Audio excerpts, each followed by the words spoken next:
था दिव्य पुरुष था, दिव्य अंश था, काल भी मुझसे डरता। कर दूं परास्त देवों को भी, इतना भुजाओं में बल था। तेज अलौकिक चेहरे पर था, क्रोध में सूर्य सा जलता। था वीर महाभट योद्धा, मेरा नाम दानवीर कर्ण था।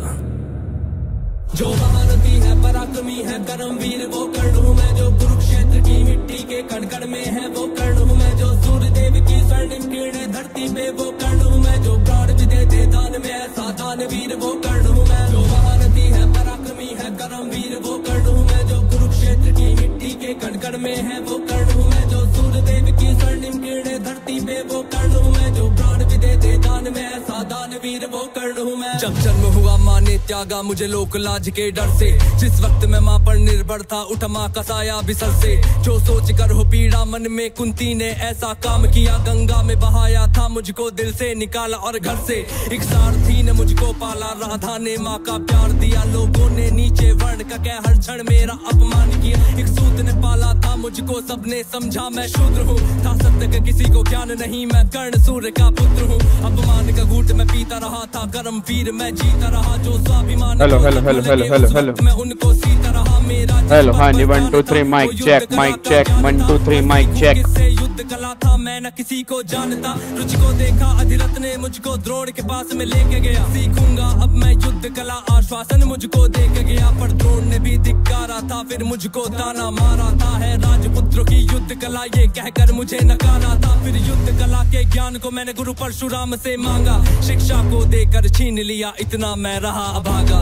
पूर्ण हुई शिक्षा सबकी था, रंगमंच भी लगा हुआ, वहाँ राजपुत्रों के स्वागत में सारा साम्राज्य था सजा हुआ। खुशियाँ थी चारों तरफ वहाँ पर बसते ढोल नगाड़े थे, सभी राजपुत्र वहाँ रंगमंच पे रण कौशल दिखला रहे थे। संग विजय धनुष को लिए हुए फिर मैं भी वहाँ पर पहुँच गया, जो देखा मेरा रण कौशल सारा साम्राज्य भी चकित हुआ। द्रोण ने वहाँ पे सर्वश्रेष्ठ कह करके जिसे पुकारा था, मैंने भी फिर सबके समक्ष उस अर्जुन को ललकारा था। फिर किया तिरस्कृत द्रोण ने मुझको, जाने क्या क्या बात कही, पहचान लिया था पुत्र को लेकिन कुंती फिर भी मौन रही। फिर दुर्योधन ने बड़ी सभा में द्रोणाचार्य को रोक दिया, मुझको कह करके अंगराज फिर अंग देश मुझे सौंप दिया। ये बात सुनी जब मैंने तब मैं गौरव से हर्षाया था, मुझे दुर्योधन ने मित्र कहा और सीने से भी लगाया था। जब कोई नहीं था संग मेरे दुर्योधन साथ में खड़ा हुआ, मैं दानवीर फिर उसी समय से दुर्योधन का ऋणी हुआ। मैं दानवीर फिर उसी समय से दुर्योधन का ऋणी हुआ। दानवीर फिर उसी समय से दुर्योधन का ऋणी हुआ। महारथी है पराक्रमी है कर्मवीर वो कर्ण हूँ मैं, जो कुरुक्षेत्र की मिट्टी के कण में है वो कर्ण हूँ मैं, जो सूर्य देव की स्वर्णिम किरणें धरती पे वो कर्ण हूँ मैं, जो प्राण भी देते दान में ऐसा दानवीर वो कर्ण हूँ मैं। मुझे क्रोध भयंकर आता था पर क्रोध को मैंने बांध लिया, बनना है मुझको सर्वश्रेष्ठ ये मन में मैंने ठान लिया। कि अपमानित मुझे बार बार ना किसी ने मेरा मान किया, एक दुर्योधन ही था जिसने हरदम मेरा सम्मान किया। कौन हुआ है वीर स्वयं जिसने त्यागा अभिनंदन को, मिला राजभोग परिवार सभी पर त्याग दिया, हर बंधन को सब बता दिया था सूर्य देव ने, फिर भी मैंने दान दिया था। बता इंद्र की चाल है फिर भी त्यागा कवच कुंडल को, मित्र को वचन दिया था मैंने, वचन की लाज बचाने को। मैं कुरुक्षेत्र में उतरा था बस अर्जुन से टकराने को, मेरे उन तीरों ने कब का अर्जुन को मार दिया होता, पर स्वयं कृष्ण। वेरी गुड इवनिंग जी, गुड इवनिंग भाई, गुड इवनिंग। की हाल चाल है? पीछे हटता जब अर्जुन तीर चलाते थे, दो हाथ पछाड़ा मैंने, केशव मंद मंद मुस्काते थे। श्री कृष्ण की वाह को सुनकर अर्जुन कुछ शंका करते थे, मेरे उस रण कौशल की क्यों श्री कृष्ण प्रशंसा करते थे। पूछ लिया अर्जुन ने केशव से के कारण क्या है, मैं कर्ण पे पड़ता हूँ भारी फिर उसकी क्यों वाह है। कान्हा ने अर्जुन की मन की शंका को फिर यूं दूर किया था, अहंकार जो अर्जुन को। Very good evening, good evening, good evening भाई, गुड इवनिंग। लगाम को पकड़ा है ध्वज में हनुमान जी बैठे हैं, आईने पहियों को जकड़ा है। हे अर्जुन तुम ही बतलाओ इसमें क्या प्रश्न है, शंका का रथ एक हाथ भी पीछे हो तो कर्ण है पात्र प्रशंसा। चलो जी वेरी गुड इवनिंग, क्या हाल चाल है? ओहो हो पेपर पेपर हाय राम, पेपर आने वाले हैं तुम्हारे यार। कोई बात नहीं, कोई बात नहीं, कोई दिक्कत थोड़ा है, पेपर आने वाले हैं तो आने वाले हैं, कोई घबरा थोड़ा रहे हैं, आ जाएं, यहीं खड़े हैं, कोई दिक्कत थोड़ा है। Oh my God, oh my God, oh my God. चलो तो फाइनली आज हमारी क्वेश्चन प्रैक्टिस की लास्ट क्लास है। ठीक है, आज हमारा सेशन नंबर 35 है। तो मैं उम्मीद करता हूं कि आप सब इस क्वेश्चन की सीरीज से बहुत सेटिस्फाइड रहे होंगे। अगर आपने इसको डेली बेस पे देखा है, मतलब 35 सेशन का मतलब 35 घंटे हमने क्वेश्चन की प्रैक्टिस की है, और 35 क्वेश्चन में हमने कम से कम नाना करते ही मेरे को लगता है कि कम से कम 150 या 150 प्लस क्वेश्चन हमने किए होंगे इनकम टैक्स और जीएसटी के। होपफुली ये सीरीज आपके लिए बहुत बढ़िया रही होगी। ठीक है, तो आज हमारा लास्ट सेशन है। अच्छा, इट डजंट मीन कि आज मेरा लास्ट सेशन है तो मैं आना बंद हो जाऊंगा। आपको मैंने पहले भी कहा था कि 5 तारीख को और 6 तारीख को, 5 तारीख को शाम को 7 बजे और 6 तारीख को शाम को 7 बजे, ये 2-2 या 3-3 घंटे में लाइव आऊंगा। उसके अंदर सीए वाले बच्चों के एग्जाम है 7 तारीख को, तो 45 एडजस्टमेंट जीएसटी की और 61 एडजस्टमेंट इनकम टैक्स की वो मैं कराऊंगा। और अल्टीमेट सीए वाले चैनल के ऊपर भी लाइव होंगी और मेरे इस चैनल के ऊपर भी लाइव होंगी। तो सीएस की फैमिली के सभी बच्चों को वो देखनी बहुत जरूरी है, क्योंकि वो एडजस्टमेंट आपके प्रैक्टिकल क्वेश्चंस के अंदर भी बनेंगी। बस ये पर ध्यान दो। ठीक है, अच्छा एक बात और सुनो ध्यान से। अब ये नहीं है कि मैं अब कल क्वेश्चन की क्लास नहीं होगी तो मैं नहीं आऊंगा। जो हमारी 10-10 मिनट वाली सीरीज चल रही है ना, तो 10-10 मिनट वाली सीरीज वो मेरी कंटिन्यू रहेगी। ठीक है, 10-10 मिनट वाली सीरीज मेरी कंटिन्यू रहेगी। और फिर बहुत जल्दी मैं अनाउंसमेंट करूंगा सभी के सभी सीएस की फैमिली के बच्चों के लिए। उनके लिए मैं कुछ मैराथन प्लान कर रहा हूं। फॉर एग्जांपल कस्टम की, हम कस्टम की भी रिवीजन क्लास लेने की मेरी पूरी प्लानिंग है। तुम टेंशन मत लेना, निश्चिंत रहना। तो पूरी कोशिश करूंगा कस्टम की रिवीजन क्लास मैं बहुत जल्दी लूंगा जी। ठीक है, चलो अब एक बार सारे के सारे बच्चे बिल्कुल यहाँ पे शांत हो जाएं। ठीक है, आ जाओ फटाफट से, अब सारे के सारे बच्चे यहाँ पे आओ जी। ठीक है, हाँ बिल्कुल बिल्कुल बिल्कुल बिल्कुल बिल्कुल बिल्कुल टेंशन मत लो, पेपर तुम्हारे बहुत बढ़िया होंगे जी। ठीक है, टेंशन मत लो, पेपर तुम्हारे बहुत बढ़िया होंगे। और 10-10 मिनट वाली जो वीडियो है ना, मैं अभी भी कह रहा हूं जो बच्चे नहीं देख रहे वो अपना नुकसान कर रहे हैं, क्योंकि 10-10 मिनट के अंदर मैं कुछ ऐसे कॉन्सेप्ट करवा रहा हूं जो तुमसे बार बार गलत होते हैं। ठीक है ना, तो वो सीरीज कंटिन्यू रहेगी। आपको डेली बेस पे मैं एक बात बताऊं यार, 3 वीडियो आती हैं, सिर्फ आधा घंटा तुम्हें वो देखनी है, और इससे कम टाइम क्या लोगे बताओ। ठीक है जी, चलो अब एक बार सारे के सारे बच्चे फटाफट से यहाँ पे आ जाओ जी। अब एक बार सारे के सारे बच्चे फटाफट से यहाँ पे आ जाओ जी। इधर देखो ध्यान से जी। अब यहाँ पे एक बार देखना स्टार्ट करो जी। अब यहाँ पे एक बार फटाफट से देखना। पूजा ऑलरेडी जो मैं 10-10 मिनट वाली वीडियो डाल रहा हूं ना, उसी को देख लो, उसमें आपके टॉप सारे टॉपिक यहाँ पे कवर हैं जी। ठीक है, चलो अब एक बार सारे के सारे बच्चे यहाँ पे आओ जी। आज आपको मैंने कहा था इनकम टैक्स के भी क्वेश्चन करेंगे, और अगर टाइम बचा तो एक आधा क्वेश्चन हम जीएसटी का भी देख लेंगे। तो यार इनकम टैक्स के ऊपर वापिस आ रहे हैं, मुझे नहीं पता तुम्हें याद होगा नहीं होगा। तो आज हम इनकम टैक्स की कोशिश करेंगे 2 से 3 क्वेश्चन प्रैक्टिस करने की, और ये क्वेश्चन जो होंगे टोटल इनकम वाले होंगे। ठीक है ना, मतलब इन क्वेश्चंस में फिर पूरा का पूरा इनकम टैक्स एक बार दोबारा से आपको रिकॉल हो जाएगा जी। ठीक है, चलो अब एक बार सारे के सारे बच्चे आ जाओ जी। जो बच्चे प्री एग्जाम मैराथन कह रहे हैं, मैंने बता तो दिया 5 तारीख और 6 तारीख। ठीक है ना, 7 तारीख को सीए वाले बच्चों का एग्जाम है। ठीक है, तो इसी वजह से सीएस वाले बच्चों की भी डबल रिवीजन हो जाएगी। ठीक है ना, तो मैंने बोल दिया 5 तारीख को शाम को 7 बजे और 6 तारीख को शाम को 7 बजे। अब और बताओ मैं क्या करूं जी। ठीक है जी, चलो अब एक बार सारे के सारे बच्चे फटाफट से यहां पे आओ जी। इधर देखो ध्यान से, क्वेश्चन नंबर 11 सबसे पहले हम यहां पे कर रहे हैं, और कोशिश करना अब ये क्वेश्चन तुम करने की। ठीक है ना, कोशिश करना अब ये क्वेश्चन तुम करने की कोशिश करना, क्योंकि अब पेपर तुम्हारे हैं ना, पेपर मेरे तो है नहीं, अब तो पेपर बिल्कुल नजदीक आ गए हैं। तो क्वेश्चन करने की तुम कोशिश करना। पढ़ता मैं तुम्हारे साथ हूं, बट क्वेश्चन तुमने ट्राई करने। ठीक है जी, आओ जी एक बार फटाफट से आओ।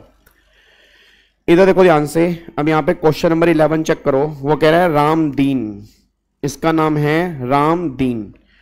रामदीन की एज जो है वो 33 ईयर की एज है। Working as manager with frozen food limited, provide the following information for the year ended 31 March 25। ठीक है, मतलब वो एक कंपनी में काम कर रहा है और ऐसे मैनेजर काम कर रहा है। नाम उसका रामदीन है, एज उसकी 33 साल है। ठीक है, उसके बाद बेसिक सैलरी दी है 15,000 पर मंथ। फिर डीए आपको यहां पे दिया हुआ है। अब डीए यहां पे दिया हुआ है 50% जो है वो उठोए वाला है। ठीक है, वैसे 12,000 पर मंथ है। उसके बाद फिर commission as a percentage, commission percentage कितनी है 0.5 और टर्नओवर कितनी है 50 लाख रुपए। बोनस दिया हुआ है 50,000 रुपए, ग्रेचुटी दी हुई है 30,000 रुपए, ओन कंट्रीब्यूशन टू आरपीएफ में है 30,000 रुपए और एम्प्लॉयर ने जो कंट्रीब्यूशन किया आरपीएफ में वो 20% ऑफ बेसिक सैलरी का कंट्रीब्यूशन किया। ठीक है, फिर इंटरेस्ट जो आरपीएफ से आ रहा है वो 15% पर एनम आ रहा है और कितना इंटरेस्ट है 15,000 रुपए का इंटरेस्ट आ रहा है। फिर वगैरह गोल्ड की ring worth 10,000 was given by employer on his 25th wedding anniversary. मतलब एम्प्लॉयर ने एम्प्लॉय को गोल्ड की रिंग गिफ्ट की है, उसकी वैल्यू जो है वो 10,000 है उसकी वेडिंग एनिवर्सरी पर। ठीक है, फिर म्यूजिक सिस्टम परचेज किया 1 अप्रैल 24 को by the company for 85,000 and was given to him for personal use. अब उसको म्यूजिक सिस्टम दे दिया पर्सनल यूज करने के लिए, मतलब एम्प्लॉयर ने एम्प्लॉय को मूवेबल प्रॉपर्टी यूज करने के लिए दी है। अब तुम बताओगे क्या होगा। फिर अगला वो कह रहे हैं two old light goods vehicle owned by him were lease to a transport company against the fix charges 6500 रुपए per month. Book of accounts are not maintain. मेरा पूरी क्लास से क्वेश्चन है, याद है लाइट गुड्स व्हीकल वाले case में section number 44AE। अब 44AE में कितनी इनकम मानते हैं वो तुमको पता है, ठीक है ना, वो एक बार देख लेना। फिर उसने क्या बोला, कह रहा इंटरेस्ट मिल रहा है 5860 रुपए का बैंक से एफडी का 24 अप्रैल 24 को एंड इंटरेस्ट मिल रहा है 6786 का net from the debenture of Indian company 5 मई 24 को। मतलब एक तो एफडी से इंटरेस्ट मिल रहा है 5860 रुपए का, एक डिवेंचर से इंटरेस्ट मिल रहा है और ये नेट है। नेट का मतलब क्या है, इसमें टीडीएस कटा हुआ है तो हमें ग्रोस वैल्यू करके दिखाना है, हमें ग्रोस वैल्यू करके दिखाना है, बस ये पर ध्यान दो। उसके बाद देखो फिर वो कह रहे हैं मेड पेमेंट बाय चेक 15,370 रुपए की premium life insurance policy and 22,500 रुपए for mediclaim insurance policy for self and spouse. मतलब एक तो खुद की हेल्थ इंश्योरेंस पॉलिसी ली है और एक खुद की लाइफ इंश्योरेंस पॉलिसी ली है। अब डिडक्शन कहां कहां मिलेगी वो आपको पता है। उसके बाद इन्वेस्टमेंट की है एनएससी में 30,000 एंड एफडी में इन्वेस्टमेंट की है स्टेट बैंक ऑफ इंडिया 5 साल की एफडी है 50,000 की इन्वेस्टमेंट की है। फिर डोनेशन दिया 11,000 रुपए to an institution approve under section 80G and 5100 रुपए prime minister national relief fund given during the year by way of cheque. मतलब ये डिडक्शन जो है वो 80G की है। अब उसने मांगा क्या है, कह रहा compute his total income and tax payable. आपको टोटल इनकम निकालनी है और टैक्स पेबल निकालना है और उस पर्सन ने स्कीम कौन सी ली है, he exercise the option to shift out of the default tax regime. मतलब उसने नॉर्मल स्कीम ली है जी, उसने नॉर्मल स्कीम ली है, बस ये पर ध्यान दो जी। अब मेरा पूरी क्लास से क्वेश्चन है, बताओ क्या करेंगे जी। एक बच्चा कह रहा है सर ग्रेचुटी को पोगा मानेंगे या ग्रेचुटी को पोगा नहीं मानेंगे। मेरे नालायक बच्चों, वो तब देखते हो जब ग्रेचुटी रिटायरमेंट पर मिली हो। यहां पे ग्रेचुटी वर्किंग है, वो वर्किंग अभी काम कर रहा है। याद है मैंने क्या कहा था कि अगर कोई रिटायरमेंट बेनिफिट ड्यूरिंग जॉब मिलता है तो फुली टैक्सेबल होता है। अगर कोई रिटायरमेंट बेनिफिट ड्यूरिंग जॉब मिलता है तो फुली टैक्सेबल होता है। तो ग्रेचुटी फुली टैक्सेबल है। नालायक कहेंगे पोगा है या पोगा नहीं है, ठीक है। वो पोगा और पोगा नहीं है, वो तब की बात होती है जब वो रिटायरमेंट ले चुका होता है। क्या बात मेरी समझ में आ रही है ना। तुम्हारा पोगा पोगा कर दूंगा यहां पे, ध्यान रखना मेरी बात को। चलो पहले मुझे इतना क्वेश्चन करके दिखाओ जी, पहले यहां तक क्वेश्चन करके दिखाओ। सैलरी की इनकम निकाल लो और पीजीबीपी की इनकम निकाल लो, फिर यहां तक हो जाएगा। फिर मैं अगली स्लाइड करूंगा तो नेक्स्ट स्लाइड करूंगा तो उसमें अदर सोर्स की इनकम निकालना और डिडक्शंस निकालना, ठीक है। तो पहले इस स्लाइड से सैलरी और पीजीबीपी की इनकम निकाल दो इस स्लाइड से जी। आओ जी, अब देखो यहां पे क्या, ये लो जी क्वेश्चन पूरा आपके सामने। सर पोगा क्या होता है? कुछ नहीं, पोगा का मतलब होता है ग्रेचुटी एक्ट में कवर है या नहीं है जी, बस ग्रेचुटी एक्ट में कवर है या नहीं है।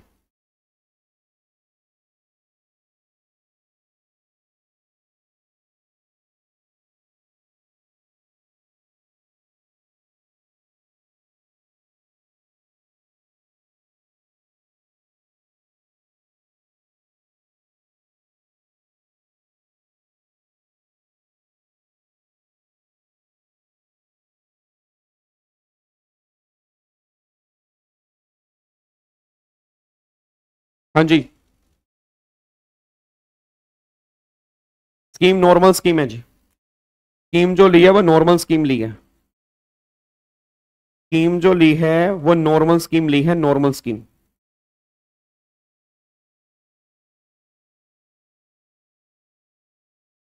स्कीम जो उसने ली है वो नॉर्मल स्कीम ली है जी। पहले मेरे को सैलरी की इनकम निकाल के बताओ, सैलरी की इनकम कितनी आ रही है, टैक्सेबल सैलरी कितनी आ रही है। एम्प्लॉयर कंट्रीब्यूशन कितना एग्जाम था बेटे, अब तुम बताओ ना, मुझसे क्या पूछोगे नालायक। मतलब पेपर तुम्हारे हैं, मुझसे पूछ लो कितना एग्जाम था। चेक करो नोट्स अपने, नोट्स तुम्हारे पास ही होंगे। मतलब इस टाइम तुम पूछ रहे हो कितना एग्जाम था।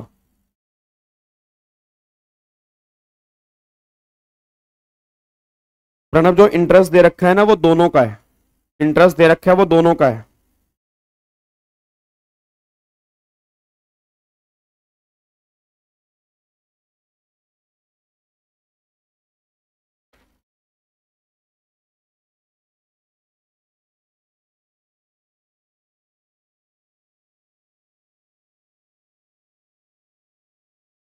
सैलरी की इनकम आ रही है 395760, गलत है जी।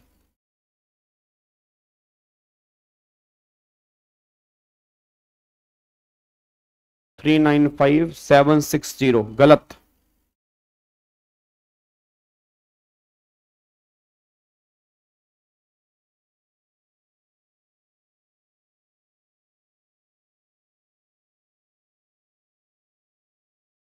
पूजा, मैंने पीजीपी की इनकम नहीं पूछा, पहली बात तो मैंने सैलरी की इनकम पूछा, सैलरी की इनकम गलत आ रही है जी। सैलरी की इनकम किसी की सही नहीं है। नंदनी ने आंसर निकाला है, नंदनी की थोड़ी सी सही लग रही है।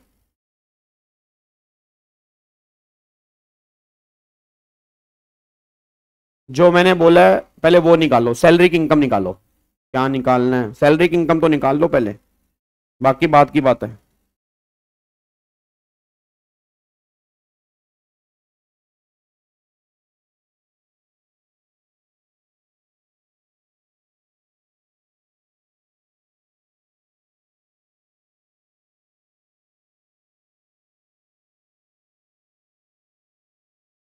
चलो इधर सुनो ध्यान से, ये तुम्हारे पेपर हैं और पेपर से पहले तुम्हारे ये हालात हैं जी, ठीक है।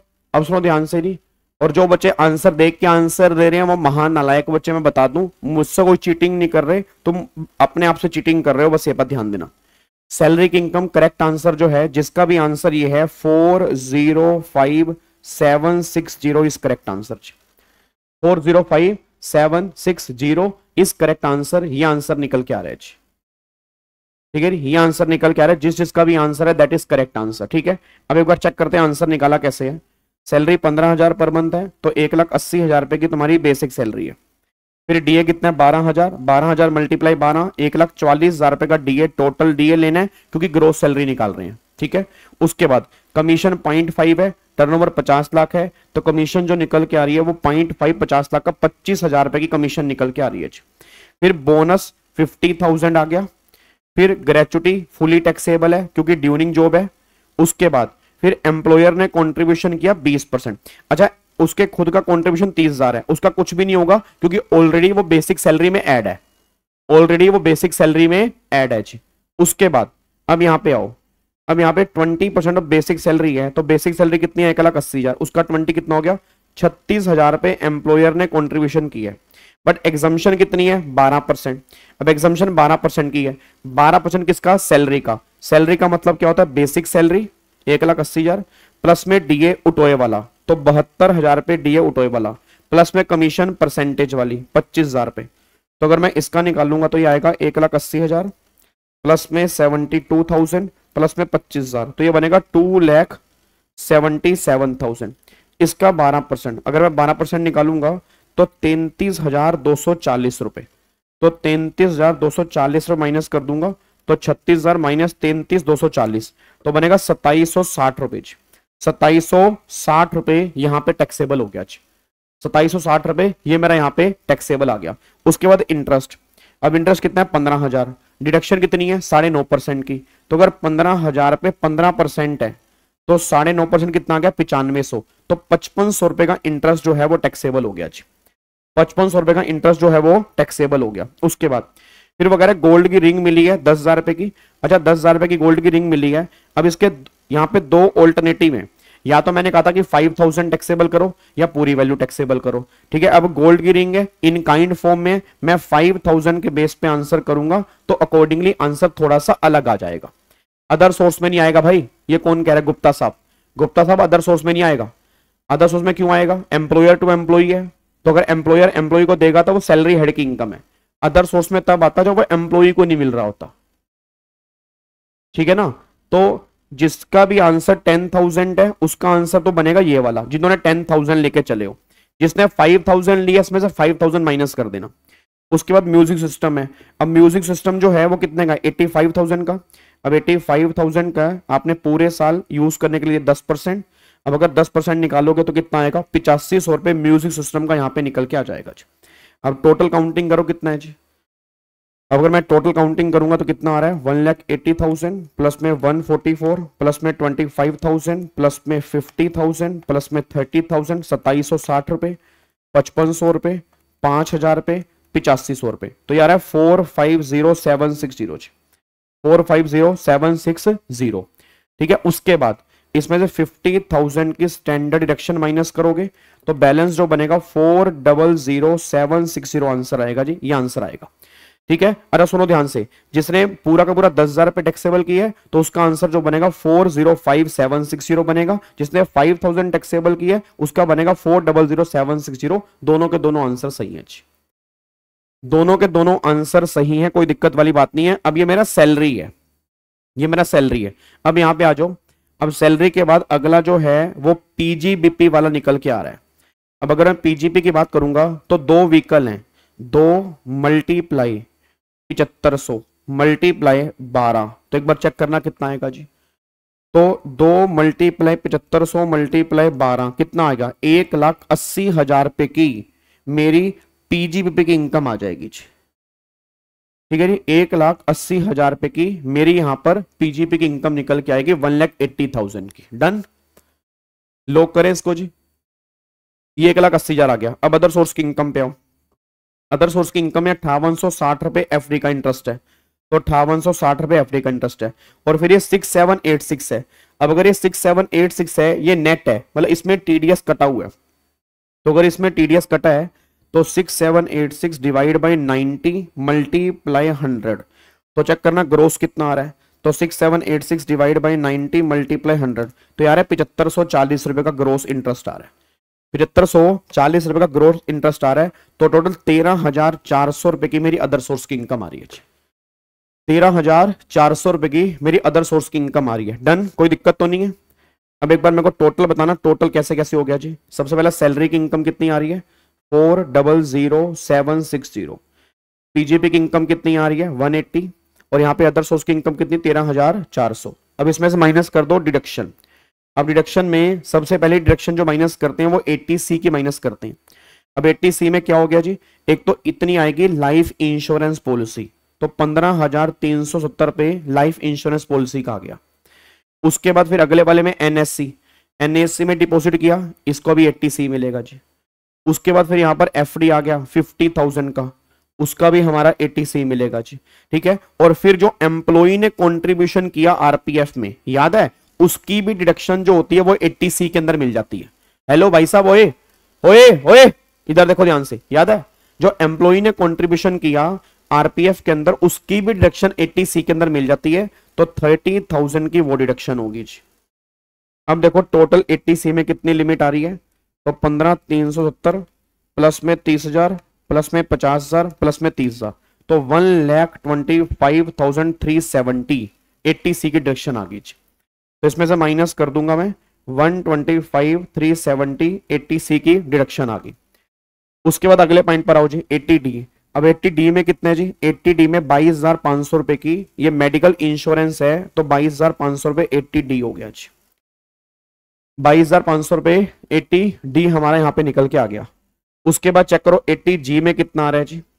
अब 80G में चेक करो कितना आ रहा है। अब 80G में डोनेशन 11,000 रुपए है इंस्टीट्यूट अप्रूव इंस्टीट्यूट को, तो ये तो मिलेगा पूरा 100% और इसका मिलेगा 50%, इसका मिलेगा 50%, तो 5,100 रुपए तो ये हो गया और इसका 5,500 रुपए ये हो गया। तो 10,600 रुपए की मेरे को डिडक्शन जो मिलेगी वो 80G की मिलेगी जी। 10,600 रुपए की मेरे को डिडक्शन जो है वो 80G की मिलेगी जी। ठीक है जी, तो यहां पर 80G निकल के आ गया। अब चेक करना यहां पर कितना आएगा जी। अब यहां पे चेक करो 4000760 प्लस में 1,80,000 प्लस में 13,400 माइनस में 125370 माइनस में 22,500 माइनस में 10,600, तो बैलेंस हो गया यहाँ पे आपका 435,690, ये मेरा निकल के आ गया। ठीक है, अब इसका टैक्स निकाल दो। उसने नॉर्मल स्कीम ली है ना, तो अगर उसने नॉर्मल स्कीम ली है तो इसमें से 2.5 लाख माइनस कर दो।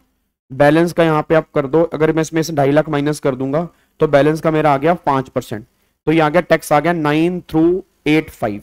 अब 9,285 टैक्स आ गया, इतने की ही मुझे रिबेट मिल जाएगी। रिबेट क्यों मिलेगी? इनकम चेक करो, इनकम मेरी 5 लाख तक है।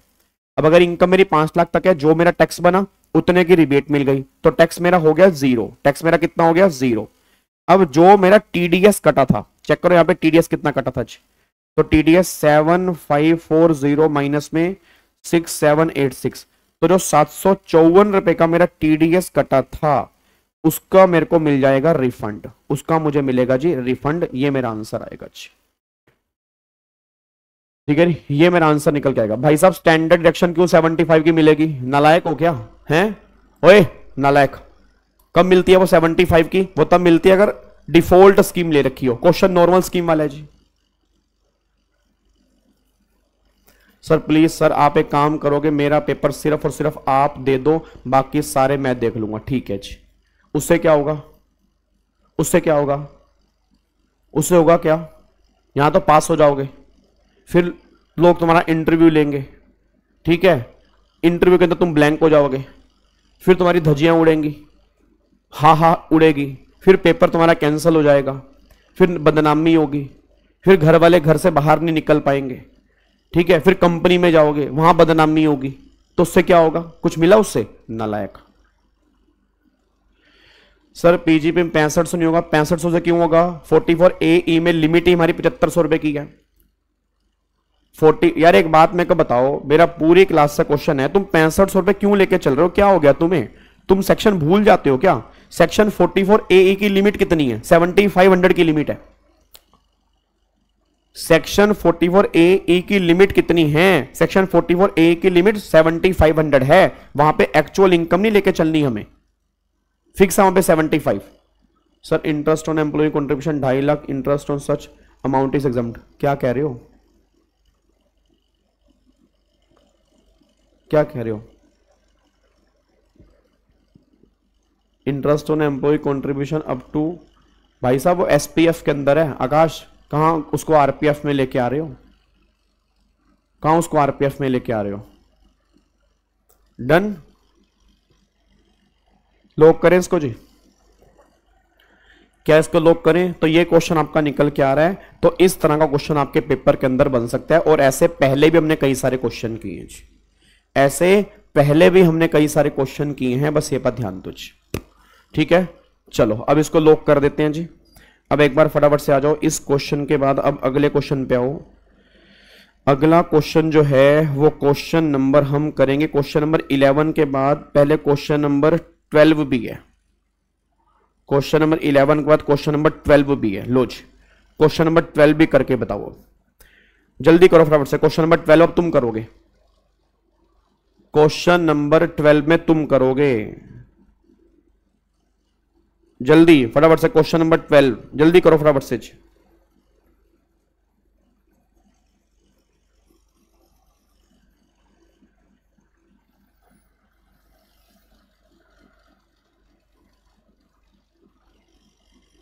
फटाफट से क्वेश्चन नंबर 12 देखो और खुद करने की कोशिश करो और आंसर निकालो, इसका आंसर क्या आएगा जी। उसने स्कीम कौन सी ली है? वो कह रहा है ऑप्ट आउट डिफॉल्ट रिजीम, मतलब नॉर्मल स्कीम ली है जी। अब अगर नॉर्मल स्कीम ली है तो उसने टोटल इनकम मांगी है और मुझसे टैक्स लाइबिलिटी मांगी है कि टोटल इनकम और टैक्स लाइबिलिटी कितनी आएगी जी। लो जी, ये लो स्क्रीन पूरी ले लो जी।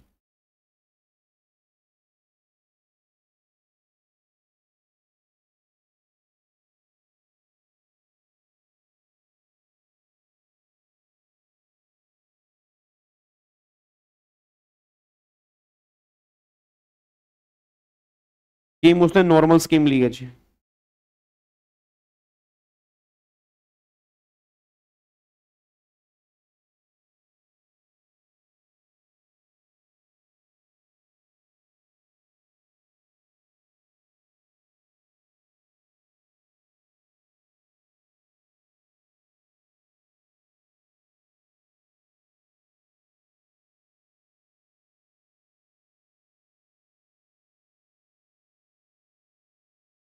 अगर एचआरए की सिटी के बारे में कुछ नहीं कहा तो आप एज्यूम करोगे अदर देन मेट्रो सिटी। आप एज्यूम करोगे अदर देन मेट्रो सिटी। उसने कुछ नहीं बोला एचआरए के बारे में? एचआरए के बारे में उसने कहीं नहीं बोला क्या कुछ?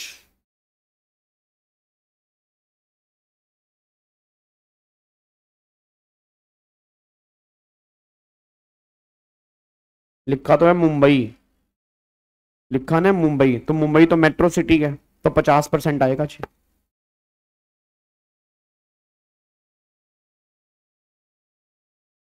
पचास परसेंट आएगा। गूगल ड्राइव का लिंक टेलीग्राम पे है जी। लवीशा कस्टम की रिवीजन क्लास होगी। अगर आपको डिटेल क्लास देखनी है तो यूट्यूब पे ऑलरेडी प्लेलिस्ट है, आप वहां से देख सकते हो। रिवीजन जो होगी 2 घंटे की या 2.5 घंटे की, मैं वो ले लूंगा।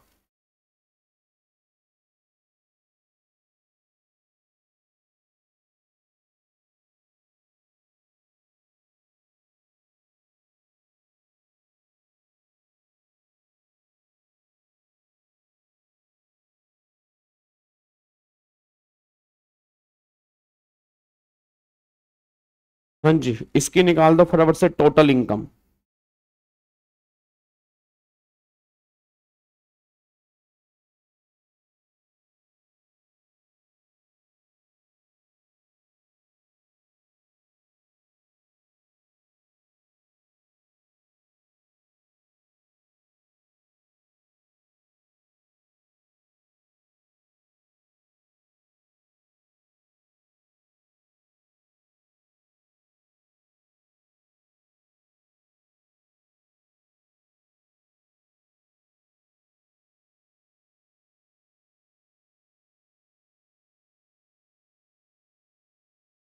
नाइन मंथ का रेंट आएगा, ये तो आप बताओगे कितने महीने का आएगा जी।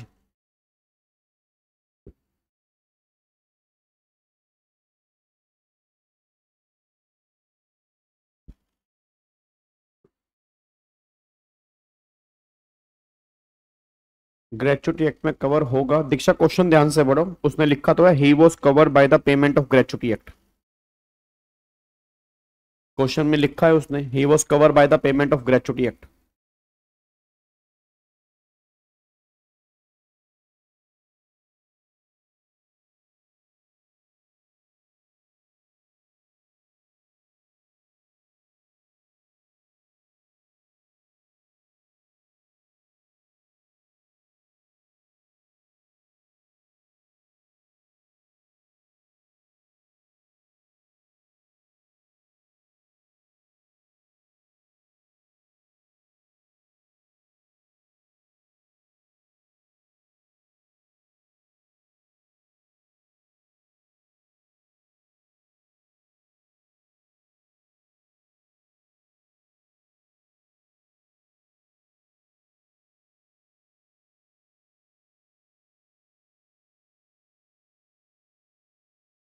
हाँ जी सर, ई पॉइंट बता दो। After retirement he venture into textile business and incur a loss of 80,000 for the period up to 31 March 25। उसने अपनी जॉब के बाद बिजनेस स्टार्ट कर दिया और उस बिजनेस से 80,000 रुपए का लॉस आ रहा है, ये है जी। चलो आधे बच्चे तो निकल लिए, कह रहे निकलो भाई, क्वेश्चन कौन करेगा, थ्योरी के रट्टे मारेंगे थ्योरी के।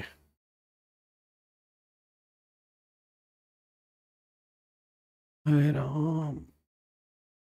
हाँ जी, बस क्वेश्चन इतना ही है जी, क्वेश्चन इतना ही है। चलो आओ जी, मैं करवाता हूं जी, आ जाओ मैं करवाता हूं क्वेश्चन।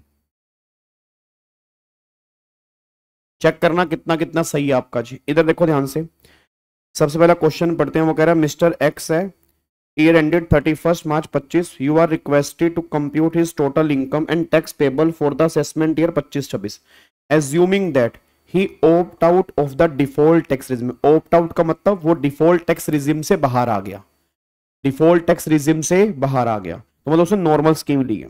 अब वो रिटायर हुआ है 31 दिसंबर 24 को at the age of 58 year after putting 26 year 1 month of service from a private company Mumbai.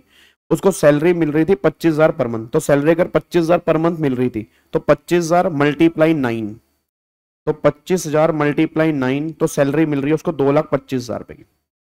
ठीक है जी। उसके बाद फिर यहाँ पे HRA, अब अगर मैं HRA निकालूंगा तो HRA कैसे आएगा, यहाँ पे एक बार चेक करो, उसको HRA मिला कितने, उसको HRA कितना मिला है 6,000 मल्टीप्लाई 9, तो 54,000 HRA मिला है। सेकंड फिर यहाँ पे रेंट बेड कितना है 6500, तो अगर 6500 रुपए है तो 6500 मल्टीप्लाई 9, तो 58,500 रुपए का उसने रेंट पे किया, माइनस में 10% ऑफ सैलरी। अब अगर मैं 10% ऑफ सैलरी की बात करूंगा तो सैलरी का मतलब क्या निकल के आ रहा है 2,25,000, तो सैलरी का मतलब 2,25,000 है, तो 2,25,000 का 10% ये आएगा 22,500, तो 22,500 माइनस 58,500, तो 36,000 पे ही आ गया। और फिर तीसरे केस में सैलरी का आएगा हमारा 50%। अब अगर सैलरी का 50% यहाँ पे निकल के आएगा तो सैलरी हमारी कितनी है जी, सैलरी हमारी 2,25,000, उसका 50% जो आएगा वो कितना आएगा 1,12,500। एक सेकंड रुको यार, मेरा पेन टूट गया, एक मिनट रुकना, एक मिनट रुक जाओ।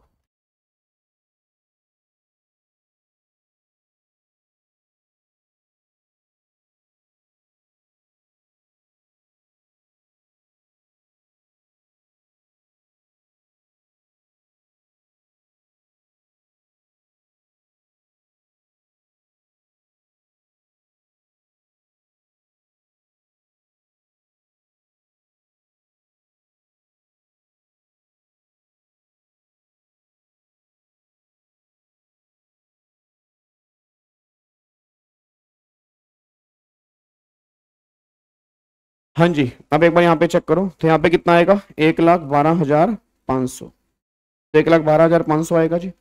अब यहाँ पे एक बार चेक करो, लेस कितना है 36,000 पे, तो 54,000 में से 36,000 माइनस कर देना, तो 18,000 पे हमारा यहाँ पे HRA निकल के आ गया जी, तो 18,000 पे हमारा HRA आ गया। ठीक है जी, 18,000 पे HRA आ गया। उसके बाद फिर अगले पॉइंट पर आओ जी।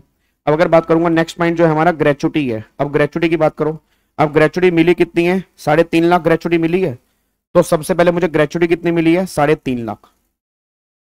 सेकंड में लिमिट कितनी है ग्रेचुटी की 20 लाख रुपए। ठीक है जी। तीसरा, अब वो ग्रेचुटी एक्ट में कवर है, तो अगर वो ग्रेचुटी एक्ट में कवर है तो कितना आएगा 15/26, हाँ जी कितना आएगा 15/26 मल्टीप्लाई लास्ट ऑन सैलरी, और कितने साल काम किया है 26 साल, तो 15/26 मल्टीप्लाई 25,000 मल्टीप्लाई 26, तो ये बनेगा 3,75,000।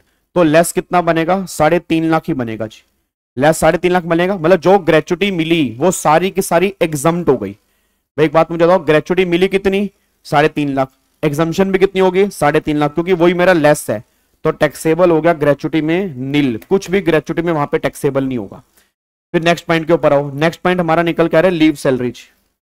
अब अगर मैं लीव सैलरी की बात करूंगा तो लीव सैलरी वाले केस में लीव सैलरी मिली कितनी है, यहाँ पे लीव सैलरी आपको मिली है 3,15,000। अब अगर 3,15,000 मिली है तो वो कह रहा है एक्यूमुलेट लीव जो है 15 दिन की पर एनम है। ठीक है, this was encash by X at the time of retirement, और उस 3,15,000 ग्रेचुटी मिली है, उसकी लास्ट 10 मंथ की एवरेज सैलरी जो है वो 24,500 रुपए है, और employer allowed 30 days leave per annum. अब 15 दिन की उसकी एक्यूमुलेट लीव है हर साल, तो एक बताओ उसने कितने साल काम किया 26 मल्टीप्लाई 15, तो 390 दिन की बात हो रही है। अब अगर 390 दिन की बात हो रही है तो 390 डिवाइड बाय 30 अगर मैं करूंगा तो यहां पे कितना आएगा 13 महीने निकल के आएगा जी। अब एक बार चेक करना लीव सैलरी वाले केस में कितना आएगा, तो लीव सैलरी वाले केस में एक्चुअल लीव कितनी मिली है जी, एक्चुअल मिली है 3,15,000। ठीक है, फिर दूसरा यहाँ पे लिमिट कितनी है लीव कैशमेंट में 25 लाख की, तीसरे में 10 महीने लास्ट 10 मंथ की एवरेज सैलरी दी हुई है 24,500। फिर यहाँ पे कितने महीने के लिए 13 मल्टीप्लाई 24,500। तो यहाँ पे अगर आप चेक करोगे लीस्ट बनेगा ये वाला 2,45,000। अब 3,15 में से 2,45 माइनस कर दोगे तो बैलेंस आपका 70,000 रुपए की लीव सैलरी आ रही है। 70,000 रुपए की लीव सैलरी है जो आपकी टैक्सेबल निकल के आ रही है 70,000 रुपए की, ठीक है जी। उसके बाद यहाँ पे 70,000 रुपए की लीव सैलरी आ रही है। देन उसके बाद यहाँ पे क्या आएगा जी, बस कुछ नहीं, यहाँ पे ग्रोस सैलरी निकाल लो कितनी आएगी। अब ये मेरी ग्रोस सैलरी है 2,25,000 प्लस में 18,000 प्लस में 70,000, तो ग्रोस सैलरी आ रही है 3,13,000 रुपए की मेरी ग्रोस सैलरी आ रही है। माइनस में 50,000 की स्टैंडर्ड डिडक्शन, तो 2,63,000 रुपए की मेरी यहाँ पे टैक्सेबल सैलरी निकल के आ रही है, ठीक है जी। उसके बाद हमें को सारे बच्चे बोल देना क्या बिजनेस का लॉस क्या सैलरी की इनकम से खत्म करते हैं? हेलो भाई साहब, ओए सुनो ध्यान से, क्या बिजनेस का लॉस सैलरी की इनकम से खत्म करते हैं? सर रिस्ट्रिक्टेड है ना लीव तो 10 मंथ तक। हाँ तो 10 मंथ की तो मिली है भाई। एग्जम्पशन जो मिली है वो तो काजल 10 महीने की मिली है ना, देखो 10 महीने की तो मिली है भाई। 13 महीने की तुम्हारी ईमानदारी, मैंने कहा था एग्जम्पशन मिलेगी मैक्सिमम 10 महीने की, तो एग्जम्पशन तो 10 महीने की मिली है। 10 महीने से ऊपर की तो मिली ही नहीं है, तो एग्जम्पशन कितनी मिली है? 2,45,000 की जी मिली।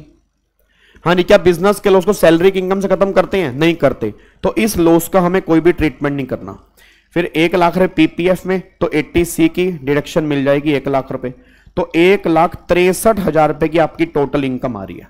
अब 2.5 लाख तक तो एग्जम्प्ट ही होता है, तो 2.5 लाख तक एग्जम्प्ट है तो टैक्स आपका नील ही बनेगा जी, टैक्स तो आपका आएगा ही नहीं जी। सिर्फ 13 महीने रिपीट कर दो मेरे नालायक बच्चों। उसने बोला 15 दिन की तुमने हर साल ईमानदारी दिखाई है। अब अगर 15 दिन की हर साल ईमानदारी दिखाई है तो आपने 26 साल काम किया है, तो 26 साल में 15 दिन की हर साल ईमानदारी, तो 390 दिन की ईमानदारी, 390 डेज, हर महीने में 30 दिन होते हैं, तो 13 महीने की ईमानदारी होगी ना। लो जी इस तरह से आएगा जी। कोई दिक्कत परेशानी है तो बता दो, कोई दिक्कत परेशानी है तो बता दो फटाफट से, ठीक है। अब देखो ये क्वेश्चन जो है, ये क्वेश्चन 8 नंबर का पेपर के अंदर बना हुआ है जी। ये क्वेश्चन जो है क्वेश्चन 8 नंबर का पेपर के अंदर बना हुआ है। अब बताओ इसमें 8 नंबर का था क्या? बट प्रॉब्लम वही है, जिसको सारे प्रोविजन याद होंगे, जिसने क्वेश्चन की प्रैक्टिस की होगी वही करके आएगा, नहीं तो फिर उसको आता ही नहीं होगा जी। इसमें लीव अनअवेल्ड लेते हैं, हाँ तो अनअवेल्ड ही तो है। उसने क्या बोला है चेक करो ना, अनअवेल्ड उसने क्या बोला है 15 days per annum accumulate leave. Accumulate का मतलब क्या है? इतनी उसकी लीव एक्यूमुलेट है, मतलब उसकी लीव बची हुई है, मतलब अनअवेल्ड है जी।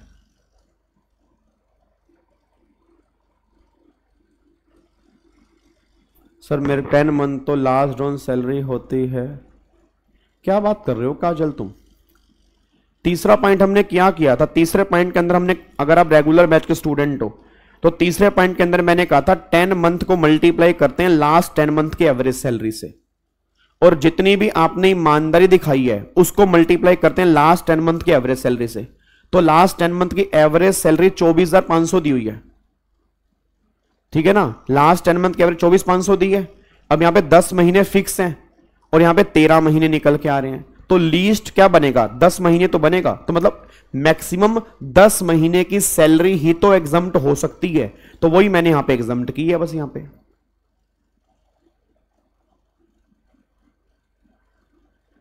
ठीक है, कंप्लीट ईयर ऑफ सर्विस और पार्ट यहां पे नहीं होता, यहां पे कंप्लीट ईयर ही लेना होता है। ठीक है, कंप्लीट ईयर ही लेना होता है। चलो अब मैं इसको लॉक कर रहा हूं जी। ठीक है, अब मैं इसको लॉक कर रहा हूं जी, अब मैं इसको लॉक कर रहा हूं। ठीक है, चलो अब यहां पे आओ। अब मेरे को बताओ, अब मैं जीएसटी का क्वेश्चन कराऊं या एक क्वेश्चन इनकम टैक्स का और कराऊं? जैसे तुम बोलोगे, मुझे कोई दिक्कत नहीं है।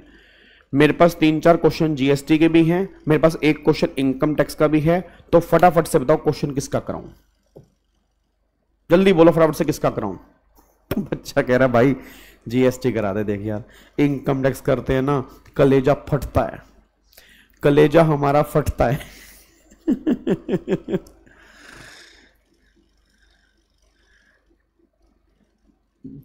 चलो सुनो ध्यान से, फिर जो इनकम टैक्स का करना चाहते हैं, मैं अभी जीएसटी का करा रहा हूं जी, ठीक है। आपको मैंने वादा किया था कि यार मैं दोनों कराऊंगा। जो बच्चे इनकम टैक्स का करना चाहते हैं तो एक क्वेश्चन नंबर 20 उनके लिए होमवर्क है। क्वेश्चन नंबर 20 उनके लिए होमवर्क है। ये क्वेश्चन नंबर 20 आप ट्राई करेंगे जी, ठीक है। क्वेश्चन नंबर 20 आप ट्राई करेंगे। क्या बात मेरे समझ में आ रही है? तो क्वेश्चन नंबर 20 आप ट्राई करेंगे, ये बात ध्यान दो। क्वेश्चन नंबर 20 है क्वेश्चन बैंक का। क्वेश्चन नंबर 20 जो है आपके क्वेश्चन बैंक का है, इसको आप ट्राई करेंगे। अच्छा, अब ये क्वेश्चन सुन लो पहले कैसे करने। ये क्वेश्चन में ना, ये क्वेश्चन पता किसका है? टोटल इनकम वाला क्वेश्चन है। इसमें आपको रसीट दिया हुआ है, इसमें आपको पेमेंट दी हुई है। अब ये P&L अकाउंट वाला क्वेश्चन नहीं है, मैं दोबारा बोल रहा हूं, ये क्वेश्चन P&L अकाउंट वाला नहीं है, ये क्वेश्चन रिसीट एंड पेमेंट वाला है। सर इसमें क्या करेंगे, इसमें कैसे करेंगे? जैसे P&L अकाउंट वाले में तो होता था कि जो भी हमारा नेट प्रॉफिट होता था, उस नेट प्रॉफिट में हम एडजस्टमेंट करते थे। याद है वो नेट प्रॉफिट के अंदर हम 4 एडजस्टमेंट करते थे नेट प्रॉफिट के अंदर, कि वो सारे खर्चे ऐड कर दो, जो डेबिट किए हुए थे वो डेबिट नहीं होने चाहिए, फिर वो खर्चे माइनस कर दो, जो डेबिट होने चाहिए थे वो डेबिट नहीं हुए थे, फिर वो सारी की सारी इनकम माइनस कर दो, जो क्रेडिट की हुई थी क्रेडिट नहीं होनी चाहिए थी, और वो सारी की सारी इनकम ऐड कर दो जो क्रेडिट होनी चाहिए थी बट वो क्रेडिट नहीं की थी। अगर आपको थोड़ा बहुत याद आ रहा हो, इस तरह से वो हम क्वेश्चन करते थे। बट इस केस में ऐसा नहीं होगा। इस केस में आपको ये सारी रिसीट दे रखी हैं और इस केस में आपको सारी पेमेंट दे रखी हैं, इसमें कहीं भी नेट प्रॉफिट नहीं होता। तो सर फिर ये क्वेश्चन कैसे होगा? कुछ भी नहीं है, रिसीट तुम्हें दे रखी है तो रिसीट से उठा लो। जो बिजनेस की रिसीट है, जो बिजनेस की रिसीट है मतलब बिजनेस की इनकम है उसको जोड़ दो, और जो बिजनेस वाले खर्चे हैं उसको माइनस कर दो। तो बिजनेस की रिसीट में से बिजनेस वाले खर्चे माइनस कर दोगे तो तुम्हारी बिजनेस की इनकम आ जाएगी। फिर जो इसमें से रिसीट आपकी अदर सोर्स की है उसको अदर सोर्स में ले जाओ, जो इसमें से रिसीट आपकी हाउस प्रॉपर्टी की है उसको हाउस प्रॉपर्टी में ले जाओ। ऐसे जो पेमेंट आपकी हाउस प्रॉपर्टी की है हाउस प्रॉपर्टी में, अदर सोर्स की अदर सोर्स में। मतलब ये फ्लैट क्वेश्चन है।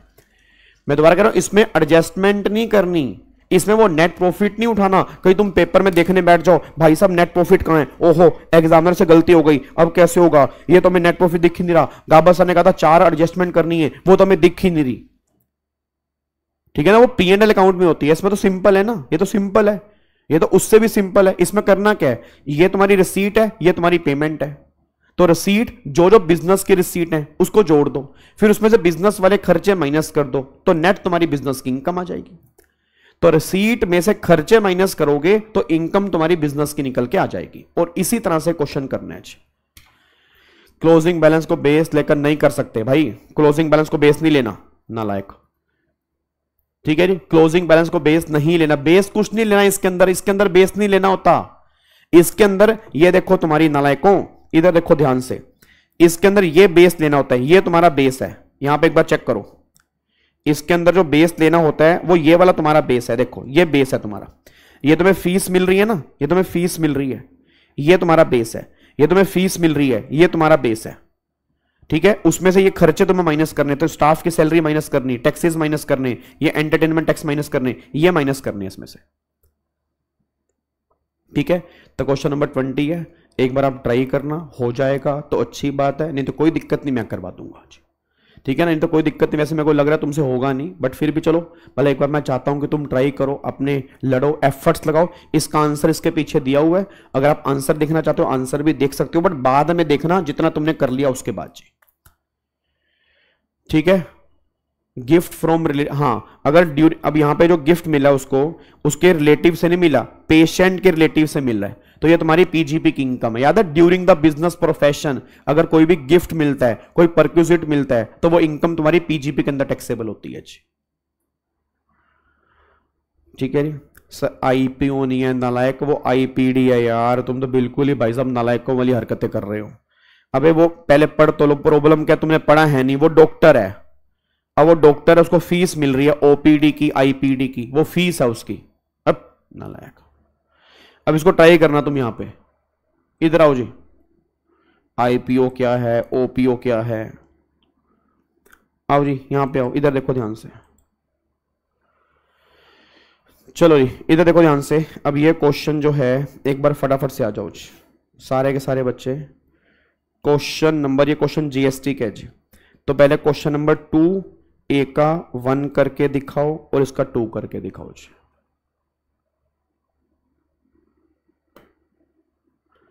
जल्दी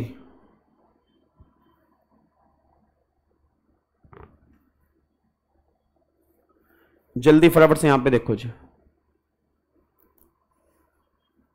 इसको सोल्व करो फटाफट से जी, इसको सोल्व कर दो फटाफट से। इसको सोल्व करके मुझे फटाफट से आंसर बताओ, इसका आंसर क्या होगा जी।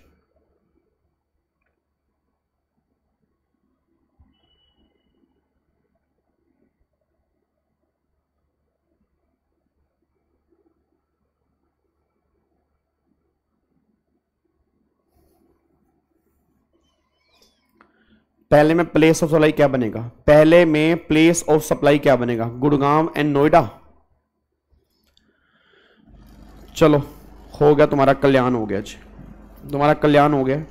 एक बार क्वेश्चन पढ़ते हैं। Mister Motilal A chartered accountant in Gurgaon Haryana, registered in Haryana, ठीक है, वो सर्विस दे रहा है कंसल्टेंसी की अपने क्लाइंट को, मनोहर लाल को, जो रेजिडेंट है नई दिल्ली का, बट वो रजिस्टर्ड नहीं है। The address of the Manohar Lal is recorded in the record of Motilal. अब एक बात मेरे को बताओ, इतने नालायक बच्चे मैंने जिंदगी में कभी नहीं देखे जी। याद करो, यहां पे पहली बात, ये सप्लाई B2B नहीं है, ये सप्लाई B2C है। और अगर B2C से है तो सारे बच्चे एक बात माना, क्या ये सर्विस हमने कहीं भी स्पेसिफिक सर्विस के अंदर पढ़ी है? नहीं पढ़ी है।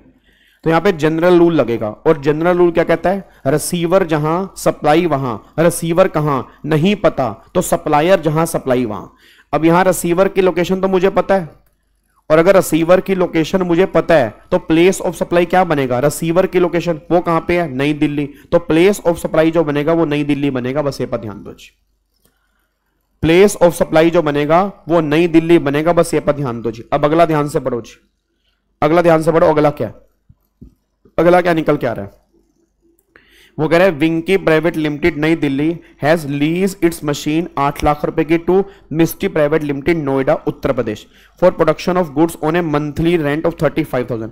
After 12 month Misty private limited requested Winky private limited to sell the machine of its ₹5 lakh which is agreed to buy Winky private limited. अब मेरा पूरी क्लास का क्वेश्चन है, अब यहां पे वो मशीन दे रहा है, तो मशीन दे रहा है जी।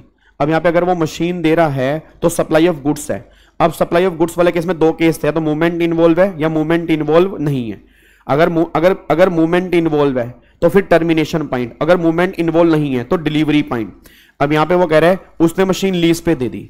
अब मशीन लीज पे दे दी तो मशीन कौन लेके जाएगा, मशीन लेके जाएगा मिस्टी प्राइवेट लिमिटेड, वो कहां का है, नोएडा उत्तर प्रदेश। तो प्लेस ऑफ सप्लाई जो बनेगा वो क्या बनेगा, डिलीवरी की लोकेशन वो कहां पे है, नोएडा उत्तर प्रदेश। ये हमारा प्लेस ऑफ सप्लाई बनेगा, बस ये पर ध्यान दो।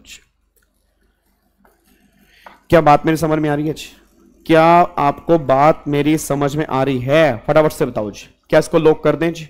तो ये बनेगा नोएडा उत्तर प्रदेश, ये हमारा प्लेस ऑफ सप्लाई बनेगा। अब अगले का बताओ जी, इसका बताओ, मुझे वैल्यू निकाल के बताओ जी। अब ये क्वेश्चन एग्जाम्पशन का है और ये क्वेश्चन वैल्यू का भी है।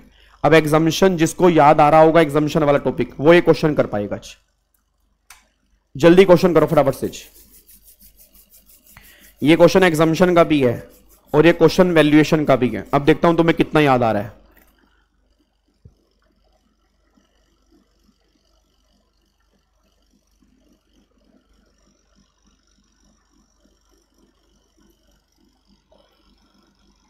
जिनको लग रहा है आज इनफ है वो जा सकते हैं। अब क्या कहूंगा मैं उनको, यही बोल सकता हूं।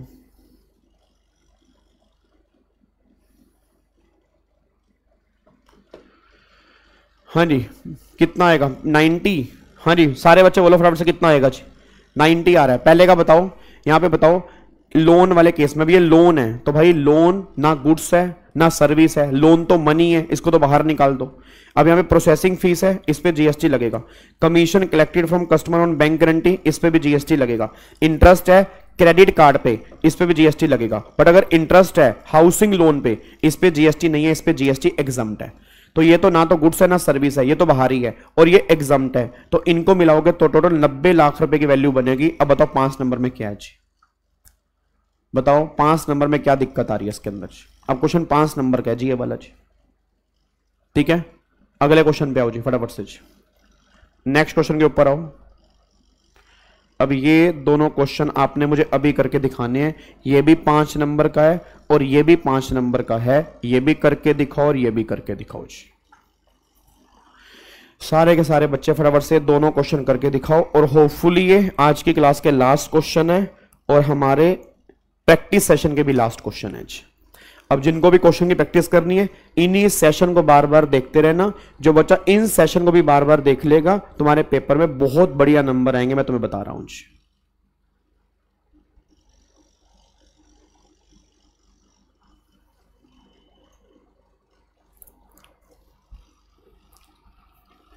हाँ नहीं बताओ फटाफट से बताओ जी, जल्दी बताओ। यहां पे वो कह रहा है कि इस केस में ई वे बिल चाहिए नहीं चाहिए जी। इस केस में ई वे बिल आपको चाहिए या नहीं चाहिए, बस वो इतनी सी बात पूछ रहा है। क्या आपको ई वे बिल चाहिए नहीं चाहिए?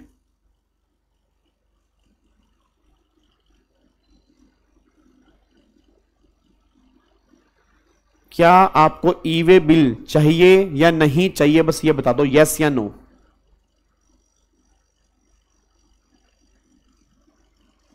चाहिए। क्यों चाहिए भाई? हेलो भाई साहब, क्यों चाहिए? कैसी बात कर रहे हो यार तुम, हद होगी तुम्हारी यार बिल्कुल ही। क्यों चाहिए ई वे बिल? एक बात मेरे को बताना, यहां पे वो सप्लाई कर रहा है, 18% जीएसटी है, उसने सप्लाई की वैल्यू 40,000 रुपए की है। As per agreement goods are deliver at the premise of retailer, उसने ट्रांसपोर्टेशन को 7,000 रुपए की चार्ज की है, तो 40 और 7 कितना हो गया? 47,000 रुपए हो गए यार। अब कैसे ई वे बिल चाहिए भाई? नहीं, कैसे ई वे बिल चाहिए हैं? चाहिए नहीं चाहिए? चाहिए। शुक्र है भगवान का। अब ये 47,000 रुपए की वैल्यू है, इसमें 18% जीएसटी इंक्लूड करोगे। अब जीएसटी इंक्लूड करने के बाद वैल्यू कितनी आ रही है फिर वो डिपेंड करता है, तो इसमें 18% इंक्लूड करूंगा तो 55,460 रुपए, वैल्यू 50,000 से ज्यादा है, इसलिए इस वाले केस में ई वे बिल चाहिए जी। ठीक है ना, इस वाले केस में ई वे बिल चाहिए। रीजन क्योंकि वैल्यू 50,000 से ऊपर की है, तो ई वे बिल की रिक्वायरमेंट हमारी पड़ेगी ही पड़ेगी, बस ये पर ध्यान दो। चलो बहुत बढ़िया, शुक्र है, थैंक यू। हैप्पी एंडिंग करने की तरफ बढ़ रहे हो आप मेरी। ठीक है, आ जाओ अब फटाफट से। अब देखता हूं तुम हैप्पी एंडिंग करोगे या नहीं करोगे। आओ जी, अब ये बी वाला पॉइंट पढ़ो। कह रहा है एग्रीगेट टर्नओवर जो क्रॉस हुई है वो 20 लाख रुपए क्रॉस हुई है सर्विस वाले केस में 12 अगस्त को। तो 12 अगस्त को वो क्या बन गया? 12 अगस्त को वो लाइबल हो गया। ठीक है, आपने 3 सितंबर को अप्लाई कर दिया। अब अगर 3 सितंबर को अप्लाई किया तो 12 अगस्त को वो लाइबल हुआ। 3 सितंबर को आपने अप्लाई किया, क्या ये अप्लाई आपने विद इन, सारे बच्चे बोल देना, क्या ये अप्लाई आपने विद इन 30 डेज किया या नहीं किया जी? क्या आपने अप्लाई विद इन 30 डेज कर दिया? यस कर दिया। तो इफेक्टिव डेट क्या बनेगी? इफेक्टिव डेट बनेगी 12 अगस्त। और सर्टिफिकेट तुम्हें मिला 6 सितंबर को, तुम्हें सर्टिफिकेट मिला। कह रहा है you are required to advise action service limited as to what is the effective date. Effective date क्या बनेगी? 12 अगस्त बनेगी। It has also sought your advice regarding period of issuance of revise tax invoice. अब मेरे को सारे बच्चे बोल दो, क्या इस केस में इनवॉइस रिवाइज करने पड़ेंगे? क्या इस केस में इनवॉइस रिवाइज करने पड़ेंगे? यस करने पड़ेंगे। कहां से करने पड़ेंगे? 6 सितंबर से 1 महीने के अंदर अंदर। कौन से इनवॉइस रिवाइज करने पड़ेंगे? 12 अगस्त से लेके 6 सितंबर तक के सारे इनवॉइस रिवाइज करने पड़ेंगे। 6 सितंबर से 1 महीने के अंदर, मतलब 6 अक्टूबर तक मेरे को सारे इनवॉइस रिवाइज करने हैं। मैं दोबारा बोलूंगा, 12 अगस्त से लेके 6 सितंबर तक के मेरे को सारे इनवॉइस रिवाइज करने पड़ेंगे 1 महीने के अंदर। और 1 महीना कहां से? 6 सितंबर, मतलब 6 अक्टूबर तक मुझे सारे के सारे इनवॉइस रिवाइज करने पड़ेंगे। बस ये पर ध्यान दो। क्या बात मेरे समझ में आ रही है? बट अगेन आपको आंसर पता है, बट आपको प्रोविजन भी लिखना आना चाहिए। पहले आप प्रोविजन लिख के आओगे, तब इसका आंसर लिख के आओगे, तो गेम खेलने का मजा आएगा जी। डन, कोई दिक्कत वाली बात तो नहीं है। तो बस ये पॉइंट है। अब आगे इसके 2-3 क्वेश्चन और हैं, ठीक है, इसी मॉडल टेस्ट पेपर में, बट वो थ्योरी बेस्ड क्वेश्चन है जी। वो आपके थ्योरी बेस्ड क्वेश्चन है। तो पहले तो उसने बोला बताओ कौन कौन सी एक्टिविटी सप्लाई बनेगी फ्री ऑफ कॉस्ट वाली। याद है वो चारों पैरा याद है आपको? चारों पैरा जी, आपको चारों पैरा यहां पे लिख के आने हैं। ठीक है, उसके बाद वो उसने बोला under GST law taxes on taxable service supplied by central government अब और state government to business entity. अब बताओ वो ये बात करने जा रहे कौन कौन सी गवर्नमेंट की सर्विस पे टैक्स लगेगा। याद है वो पोस्टल डिपार्टमेंट की सर्विस हो गया, पोर्ट और एयरपोर्ट की सर्विस हो गया, पैसेंजर की ट्रांसपोर्टेशन की सर्विस हो गया, रेंटिंग ऑफ इमूवेबल प्रॉपर्टी की सर्विस हो गया, उन 4 सर्विस पे लगेगा। फिर वो जीएसटी प्रैक्टिशनर वाला, बताओ जीएसटी प्रैक्टिशनर कौन बन सकता है? अब बोलो जीएसटी प्रैक्टिशनर कौन बन सकता है? याद नहीं, वो इंडियन सिटीजन होना चाहिए, साउंड माइंड होना चाहिए, कन्विक्टेड नहीं होना चाहिए, सेल टैक्स प्रैक्टिशनर होना चाहिए, वो सारी कंडीशन जो आपने पढ़ी थी वही लिख के आनी है। 5 नंबर में क्वेश्चन बना हुआ है, ठीक है जी। तो ये पॉइंट आपको यहां पे निकल के आ रहा है। तो अब जाके ये सारी बातें हमारी खत्म हो जाती हैं। तो इसी के साथ फाइनली आज हमारे प्रैक्टिस सेशन खत्म होते हैं जी, ठीक है। मैंने अपनी तरफ से जितना मेरी तरफ से बन सकता था मैंने अपने पूरे एफर्ट्स लगाए हैं सर। अब देखो एक्सपेक्टेशन तो लिमिटलेस है, ये तो तुम पेपर से बाहर जब 5 मिनट पढ़े होंगे ना तो भी तुम मेरे को बोलोगे गाबा सर या 2 मिनट टीडीएस रिवाइज करवा दो, गाबा सर या 2 मिनट। वो तुम्हारी एक्सपेक्टेशन तो लिमिटलेस है, बट उसको एक लिमिट में रखना पड़ेगा। और मैंने कहा भी था जितना हो चुका है उसी को बार बार रिवाइज करो, कुछ नया ना करो, क्योंकि एक्सपेक्टेशन और हमारी इच्छाएं वो कभी खत्म नहीं होती, ठीक है ना। इच्छाएं कहां खत्म होती हैं? इच्छाएं को तो लिमिट करनी पड़ती है कि नहीं अब जो मैंने कर लिया उसी को मुझे बार बार रिवाइज करना है। बिलीव मी, जो कंटेंट यूट्यूब पे रिवीजन का पड़ा है वो बहुत ज्यादा कंटेंट है, बहुत डिटेल में कंटेंट है। अगर उसको भी सही ढंग से लिख लोगे तो भी तुम्हारा काम हो जाएगा जी, ठीक है जी। तो जिन जिनको भी रिवीजन करनी है ये 35 सेशन उनके लिए संजीवनी बूटी का काम करेंगे, आप बहुत ध्यान देखना। बाकी 10 मिनट वाली सीरीज मेरी कंटिन्यू रहेगी। कस्टम की रिवीजन क्लास में बहुत जल्दी लेके आऊंगा अपनी सीएस एग्जीक्यूटिव की फैमिली के बच्चों के लिए। 5 तारीख और 6 तारीख शाम को 7 बजे सबने मिलना है, वो बहुत इंपॉर्टेंट क्लास होने वाली है तुम्हारे पेपर के लिए। और बाकी सीएस की फैमिली के बच्चों के लिए मैराथन्स भी यहां पे मैं लेके आऊंगा बहुत जल्दी। बट मैं फिर कहूंगा सेल्फ स्टडी पे टाइम लगाओ, सेल्फ स्टडी पे टाइम लगाओ, सेल्फ स्टडी पे टाइम लगाओ। YouTube से थोड़ा सा हट जाओ, जितना तुम सेल्फ स्टडी करोगे उतना तुम्हारे लिए बढ़िया होगा। प्रैक्टिस सेशन देखने जरूरी थे क्योंकि प्रैक्टिस कई बार क्लासेस में कम होती है, तो इसलिए ये सेशन बहुत इंपॉर्टेंट थे क्योंकि इन सेशन से मैं क्वेश्चंस की प्रैक्टिस हुई है। बट प्रोविजन के लिए जितना हो सके कोशिश करो खुद पढ़ने की। नहीं समझ में आ रहा देन फिर YouTube पे आके बैठो कि नहीं मेरे को YouTube पे क्लास देखनी है जी। क्या बात मेरी समझ में आ रही है? चलो ओके जी, बाय बाय, टाटा, थैंक यू सो मच, जय हिंद, गॉड ब्लेस यू।